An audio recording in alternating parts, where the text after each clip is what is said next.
અંદર શાકભાજીના લાયક ભાવ બતાવી દઉં. આજે કોઈ શાકભાજીમાં તેજી જોવા મળે છે. એટલે ટાઈમ લગાડ્યો આજ તો ઘણો.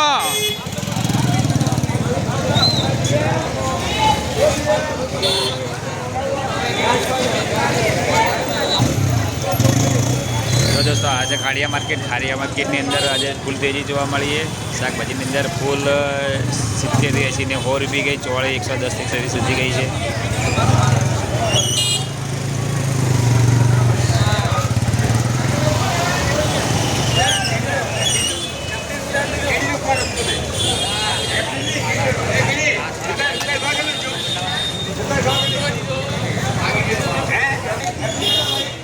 दोस्तों वीडियो पसंद आए तो लाइक शेयर कमेंट करજો. जय जवान जय किसान जय माताजी.